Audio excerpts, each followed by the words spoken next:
O influenciador Bruno Alexander Souza Silva, mais conhecido como Buzeira, foi um dos presos durante a operação contra a lavagem de dinheiro para o tráfico internacional.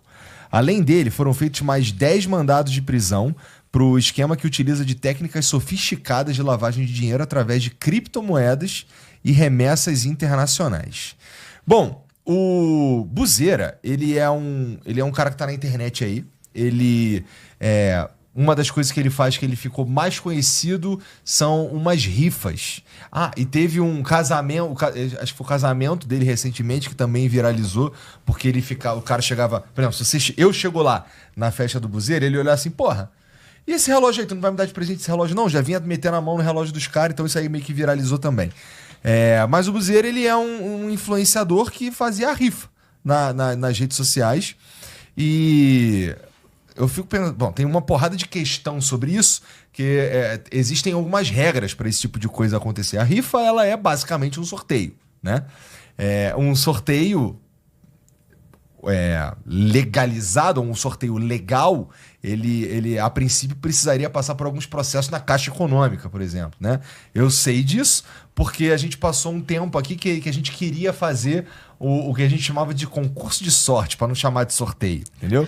Que a gente teve que parar. O que eram os nossos sorteios? A gente vinha aqui uns convidados, eles traziam uns presentes pra gente. Tucanaram a rifa. Tucanaram a rifa.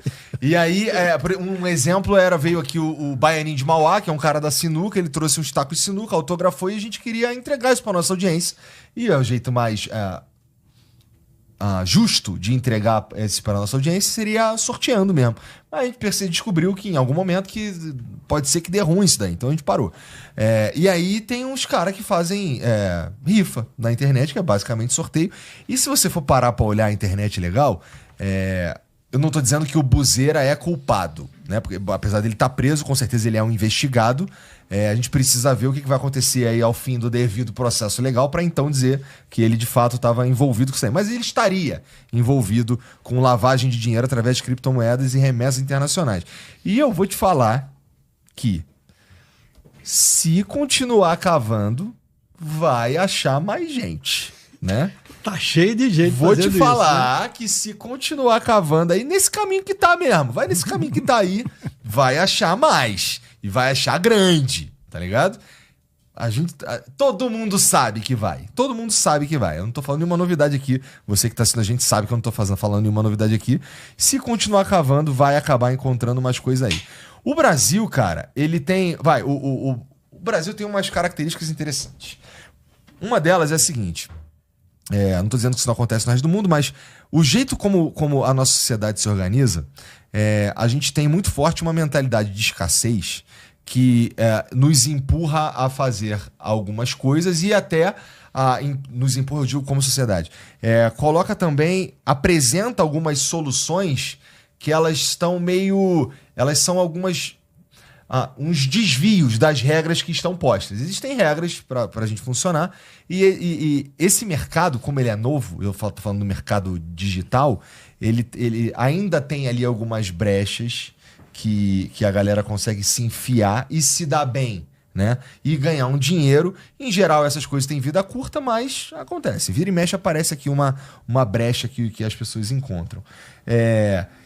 Nesse sentido, cara, outro dia eu tava vendo um cara defendendo os influenciadores, inclusive, que faziam propaganda do Tigrinho, o famoso Tigrinho, que até o final do ano passado não é que os problemas desapareceram, mas com a regulamentação das casas de apostas e das bets aqui no Brasil no início desse ano, muita coisa mudou. A minha principal crítica a isso era os influenciadores que não se importavam muito se a plataforma que eles estavam divulgando era uma plataforma honesta. O que eu quero dizer com isso? Que existia vários anúncios dessas plataformas de coisas que não existiam, que eram falsas. Como assim? O cara tá anunciando falando que a plataforma tá bugada, lá o Tigrinho, entra lá, joga que a plataforma tá bugada, vai ganhar dinheiro, e aquela plataforma ali, mesmo que você ganhasse, você não conseguia retirar o dinheiro no fim das contas. Era um golpe. que isso tudo deu uma diminuída boa com a regulamentação, e aí só para você operar no mercado brasileiro tem que casar 30 milhões de reais. Então isso já coloca uma barreira bem grande. Então, além de várias outras coisas que tem. Mas esse jogo, esse jeito de lidar com a realidade brasileira, que é uma realidade de escassez na vasta maioria dos casos, acaba colocando esses caras, inclusive, como heróis, o que é muito interessante, né? Você pensar que um cara que não sei se é o caso do Buzeira, mas um influenciador que está se valendo, nesse caso que eu tô falando aqui de uma plataforma que nem existe, que é golpe, e o cara tá ganhando dinheiro com aquilo ali, ele é visto como um herói pela galera que tá muito no sufoco falando aqui, ó, isso aqui é um jeito de se dar bem, né? Então, eu diria que boa parte da maneira como todos esses problemas acontecem no Brasil passam pelo fato da gente ser pobre, no fim das contas, e tá no sufoco. E aí quem tá no sufoco e precisa comer, corre atrás do jeito que dá, né? E o cara que corre atrás do jeito que dá, fica olhando pra quem tá burlando uma regra ou outra pra se dar bem e considera esses caras heróis, né? Ou seja, a gente vive uma distorção social, no fim das contas, de como lidar com esse tipo de problema e com esse tipo de atitude, quando você tá... E a gente tá usando aqui o Buzeira como exemplo, de ir por caminhos não exatamente lícitos e nem exatamente éticos para resolver o problema da própria escassez. Aliás, a gente vê muitos representantes, não exatamente influenciadores, mas muito mais rappers, MCs e tal, né? Exibindo muito ouro, porque este é um símbolo da riqueza, exatamente para as pessoas que têm dificuldade para tudo, têm dificuldade das mais básicas, né? Para ter o mínimo da sobrevivência. E elas enxergam realmente nesse exibicionismo algo que, em tese, também está disponível para elas. Eu me lembro que eu recebi o Hungria, né, no programa Portas Abertas, né? E aí o Hungria chegou com eu não sei como é que eu chamo, de colar, que corrente, aquilo, e tinha uma medalha quadrada assim de 10 centímetros, 12 centímetros quadrados, mas com um monte de brilhantes. Aí eu falei para ele assim no programa, eu falei, cara, isso aí? Eu falei, tem 1000 e não sei quantos brilhantes. Eu falei, que isso, cara? Pode entrar gente aqui matar nós dois para arrancar esse negócio do teu peito. Ele falou, não, fica na boa, ninguém vai fazer nada não. Ninguém vai fazer nada não.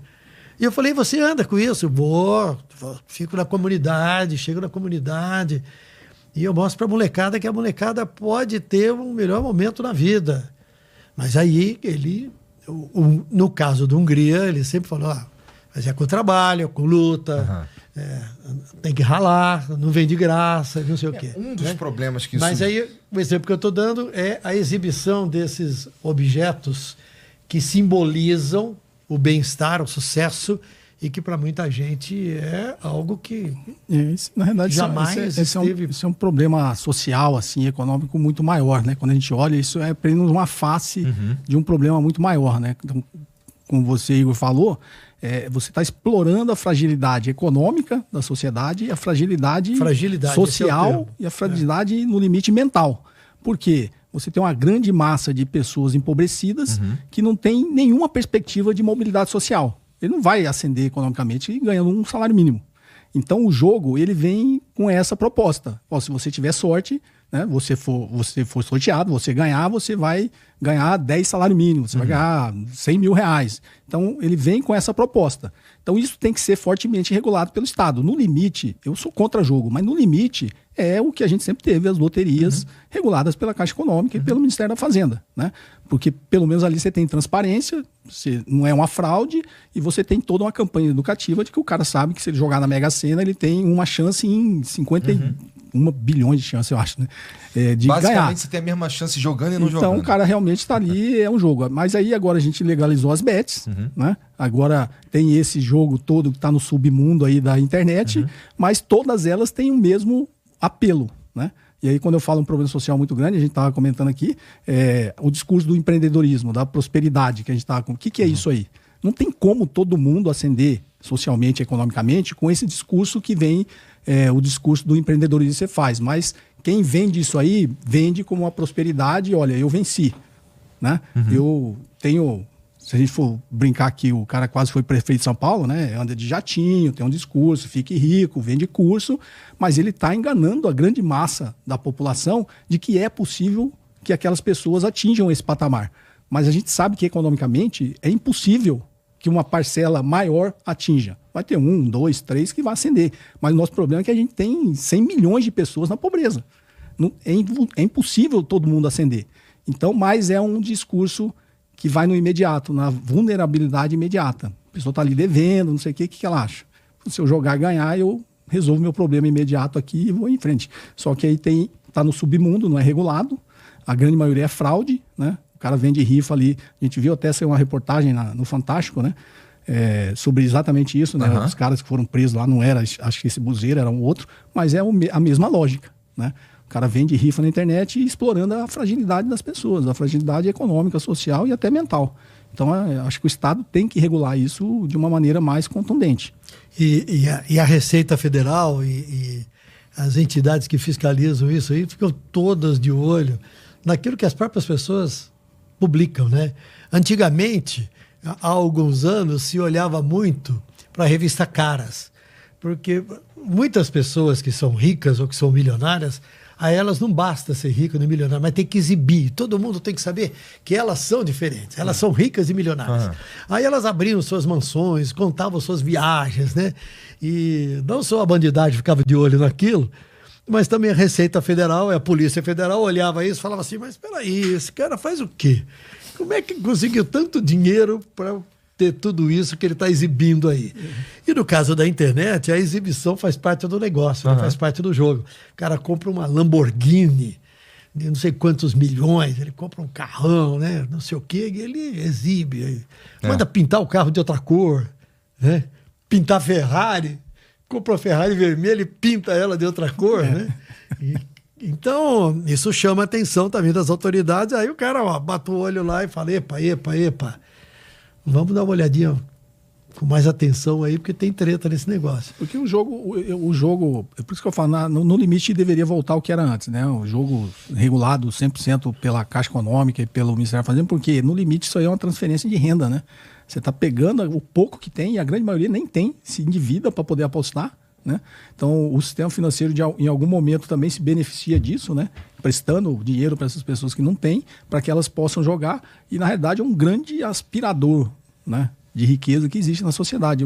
Essa febre que está das bets, dos jogos, desses jogos ilegais, é um grande aspirador, tirando cada vez mais dinheiro das classes mais pobres, e sugando, no caso aí para fraudadores, no caso das bets, né, para esses grandes empresários das bets, sugando riqueza, a pouca ou inexistente riqueza que existe na grande massa da população, para as pessoas ficarem cada vez mais ricas. Que saudade do jogo do bicho, né? Não tem saudade, não. Tá lá. Tá lá, quem quiser tem. Tá tranquilo. Talvez saudade da ingenuidade, né? Da ingenuidade, do jogo, né? Assim, fio do bigode, como se dizia no passado, né? Não, se você ganhasse, se você fizesse uma aposta muito grande pro carinha que recolhia o jogo do bicho na esquina, ele ia falar, mas se esse sujeito ganhar, eu não tenho como bancar. Aí ele passava pro outro, que chegava até o chefão do bairro, né? E era pago. Ganhou, tá pago. Não tem Ganhou, jeito. tá pago. O chefão via qual o bicho que ele ia ter que pagar menos, né?